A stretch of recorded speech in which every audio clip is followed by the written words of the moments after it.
रावण की एक्सपोज होने वाली वीडियोस तो आपने बहुत देखी होंगी। आपने जनरली देखा होगा कि आज़ाद समाज पार्टी के संस्थापक चंद्रशेखर आज़ाद रावण के जितने भी सेकुलर जो ज्ञान है वो सिर्फ हिंदुओं के लिए होते हैं, हिंदू मंदिरों के लिए होते हैं, हिंदू आस्थाओं के लिए होते हैं। कभी भी इस्लाम पे बोलते हुए आपने चंद्रशेखर आज़ाद रावण को नहीं देखा। सिर्फ हिंदुओं में ही सारी प्रॉब्लम दिखेगी, सिर्फ हिंदू फेस्टिवल्स में ही, हिंदू मंदिरों के ही खिलाफ बोलना है। कोई भी बयान इस्लाम और मस्जिद के खिलाफ नहीं होता और खुद को ही आदमी सेकुलर बोलता है। वीडियो को एंड तक ज़रूर देखें। जय हिंद।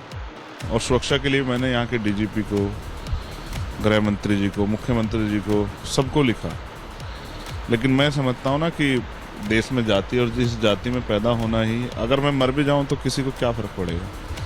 फ़र्क उनको पड़ेगा जिनके लिए मैं लड़ रहा हूँ, जिनको मुझसे उम्मीद है। वो मुझे नहीं मारना चाहते, वो उस उम्मीद को मारना चाहते हैं। कौन सा उम्मीद? एक इम्पोर्टेंट बात बता, सारा तो बीजेपी ले गई, दलितों का वोट बचा कहाँ है? बीजेपी कहती है दलित पहले हिंदू है, जाति बाद में है। आप लोग तो नहीं कह रहे हैं, कौन कह रहा है? मैं तो कल से सुन रहा हूँ कि दलित सीएम बना दिया, दलित सीएम बना दिया, दलित सीएम बना दिया। आपने तो नकार दिया ना कि दलित हिंदू नहीं है। ये तो साफ हो गया ना। ये कहा कि हिंदू सीएम बना दिया, ये कहा कि दलित सीएम बना दिया, और हमें तो अधिकार इसलिए मिले कि हम हिंदू नहीं। बीजेपी का बड़ा क्लियर स्टैंड है कि पहले हिंदू बाद में जाति। आपका क्या स्टैंड है? दलित हिंदू है या नहीं है? नहीं, दलित हिंदू नहीं, दलित हिंदू नहीं है। नहीं, बिल्कुल नहीं। और बीजेपी चुनाव से पहले बताती है हिंदू, चुनाव के बाद इन्हीं की खाल तारती है। इन चुनाव से पहले प्रधानमंत्री इन्हीं के पैर धोते हैं और चुनाव के बाद दलित की क्या जाती है? सही बोला, दलित सही बोला। दलित है, अनुसूचित जाति शेड्यूल कास्ट दिया अलग से एक वर्ग पूरा। हिंदू नहीं है? नहीं, नहीं हिंदू है, अपना कल्चर है। तो आप अपने आप को हिंदू नहीं कहते? नहीं, नहीं हूँ, बिल्कुल साफ तौर पर। चड्ढा समझाओ इसे, समझाओ। एक दिन पहले आपने 14 तारीख को ट्वीट किया कि एकता में बड़ा दम है और बीजेपी को हराने के लिए सबको साथ आना चाहिए। अखिलेश यादव जी से बहुत अपेक्षा है। और अगले दिन आपने कहा कि लगता है कि अखिलेश जी को दलितों का वोट नहीं चाहिए और हमारा गठबंधन नहीं हो पाएगा। बीजेपी को हराने के लिए, बीजेपी जिस तरह की मायावी पार्टी उसको हराने के लिए हम मायावी पार्टी जादू करता है क्या बीजेपी? और एकता को बनाने के लिए मैं उनके पास गया और फिर मैंने, क्योंकि वो अगवा, मैंने उनके ऊपर छोड़ा कि भाई अब आपको दलितों के सम्मान की रक्षा, उनके हिस्सेदारी की रक्षा आपको करनी पड़ेगी।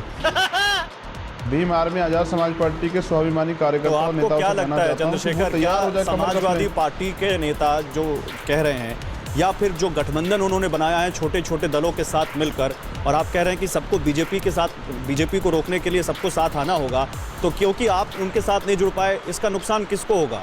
उस गठबंधन को होगा, समाजवादी पार्टी को, क्या बीजेपी को इसका फायदा होगा? भाई 22.5% 25% दलितों को अगर हिस्सा मैं मांग रहा हूँ तो क्या गलत मांग रहा हूँ? और ये मेरे बड़े भाई हैं, ये कह दें, ओम प्रकाश राजभर कह दे तो चंद्रशेखर जो है अपने खून कतरा कतरा दे देगा। ओम प्रकाश राजभर जी, ओम प्रकाश राजभर जी बहुत भावुक सवाल पूछ रहे हैं आपसे चंद्रशेखर। और संविधान खत्म करने की बात है। जो भी समाज के शुभचिंतक उनको तो दर्द है कि आज इस परिस्थिति में बीजेपी को सत्ता से बेदखल करने के लिए सबके दिमाग में जो बाबा साहब डॉक्टर अम्बेडकर के अनुयायी हैं, माननीय कांशीराम के अनुयायी। नमस्कार दोस्तों, मैं हूं सुनील और आप देख रहे हैं क्विक रिएक्शंस में आप सबका एक बार फिर से स्वागत है। आज का वीडियो होगा चंद्रशेखर आज़ाद। चंद्रशेखर आज़ाद का नाम रख के ये जो खेल खेल रहा है इंसान, आप भी देखिए और बताइए आपका क्या सोच है कमेंट्स में। इससे काम कर देते हैं बीजेपी लोग को हराने के लिए, सब पार्टी एक हो रहे, पता नहीं क्यों। चलिए वीडियो देखिए और मजे लीजिए वीडियो का। चंद्रशेखर क्या आप भावुक हो रहे हैं? गौतम बुद्ध जी के हम देख पा रहे हैं चंद्रशेखर क्या आप भावुक हो रहे हैं? वो अनुयायी हैं। देखिए एक मिनट, ओम प्रकाश जी मैं देख पा रहा हूँ चंद्रशेखर इस वक्त भावुक हो रहे हैं। चंद्रशेखर भावुक हो रहे हैं इस वक्त, क्या हुआ चंद्रशेखर?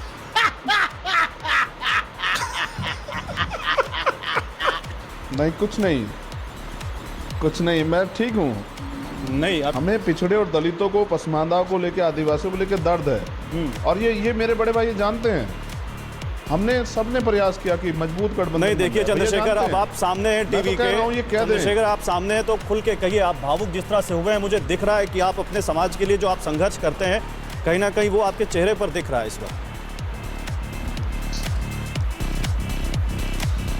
देखिए, मैं ईमानदार आदमी हूँ, मैंने झूठ बोलना नहीं सीखा जीवन में और मैं झूठ की राजनीति नहीं करता हूँ, छल की। चंद्रशेखर, ये संभल टू अजमेर जो ये खेल हो रहा है, और सवाल भी मेरा यही है, ये आस्था है या सियासत का फेर है? टीवी देखना ही बंद कर दें, हम लोग जो हैं अखबार पढ़ना ये ही बंद कर तमाशा दें। हो रहा है, तमाशा ये लोगों को भड़काया जा रहा है। ये तमाशा विश्व हिंदू नहीं है परिषद तो कह रही है चंद्रशेखर की 40,000 मंदिरों को तोड़ ताड़ कर वहां मस्जिदें बनाई गई हैं, तो ये इक्का दुक्का वाकया नहीं है। आप कह रहे हैं ये इतना आगे तक बढ़ेगा? आप एक काम करो, फिर अगर यही आधारशिला है तो आप ये याद करो कि हिस्टोरिकल में यहाँ सम्राट अशोक, चंद्रगुप्त मौर्य, कनिष्क तमाम जो है बौद्ध विहार भी रहे। अगर कल कोई पक्ष खड़ा होके चला जाएगा निचली अदालतों में, कहेगा कि साहब इस मंदिर के नीचे ये हमारा धार्मिक स्थल है, ये बयान आपने बाकायदा दिया है। अगर हिंदू मंदिरों के नीचे बौद्ध मंदिर ढूंढे जाने लगे तो क्या होगा? आप भी धमकी दे रहे हैं क्या कि अगर ये हिंदू ढूंढेंगे तो चलो हम भी मैदान में उतरेंगे? देखो, हम तो देश की एकता के साथ खड़े हैं। उसमें सीधा सीधा लिखा हुआ है, दर्शकों को हमने पहले भी बताया है कि 15 अगस्त 1947 को जिस भी स्वरूप में कोई धार्मिक स्थल था उसके साथ कोई बदलाव नहीं हो सकता। बाबरी मस्जिद सिर्फ एक अपवाद था, लेकिन डीवाई चंद्रचूड़ 3 जजों की एक बेंच ने कहा कि अगर उसकी हकीकत पता लगानी है तो 1991 का कानून आड़े नहीं आता। दरअसल सुप्रीम कोर्ट ने ही रायता फैला दिया। तो अब आप ये समझिए ना कि अब मैं आपके सामने यही बात रख रहा हूँ, क्या ये अधिकार सिर्फ एक धर्म के लोगों को या सब लोगों को? बंद करो, हाथ जोड़ के मैं। चंद्रशेखर जी वो आपका नाम तो नहीं लिए हैं, इसका थोड़ा थोड़ा बात पर उन्होंने फर्क इशारों में लगता है, कहा थोड़ा कि थोड़ा आप सपा, कांग्रेस, भाजपा सबके इशारे पर खेलते हैं। समाजवादी पार्टी से अलायंस उन्होंने किया, कांग्रेस पार्टी से अलायंस उन्होंने किया, भारतीय जनता पार्टी से अलायंस उन्होंने किया। मैंने दोनों में एक के साथ मैंने अलायंस की कोशिश की, मेरा उससे भी नहीं हुआ। अब समाजवादी पार्टी की तरफ बात, तो मैं किसके इशारों पर खेल रहा हूँ? अलायंस तो आपने किया है। अलायंस का मतलब समझते हैं? मतलब आप साझेदार होकर आपने साथ काम किया है। कभी आप कुछ बताते हैं, कभी कुछ बताते हैं। हालांकि मैं नहीं मानता कि उन्होंने मेरे लिए कहा होगा, हो सकता है आपके लिए कहा हो। दुनिया में मनाई जा रही 12 फरवरी को, उसके लिए सर मैं बधाई देता हूँ।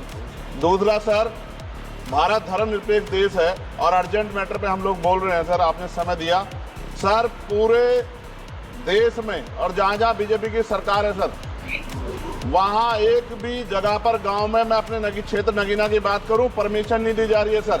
धर्मनिरपेक्ष देश है तो सर संत कबीर जी को, गुरु रविदास जी को, भगवान बुद्ध को मानने वाले लोगों को उनकी धार्मिक भावनाओं का सम्मान क्यों नहीं कर रही है सरकार? परमिशन क्यों नहीं दे रही है?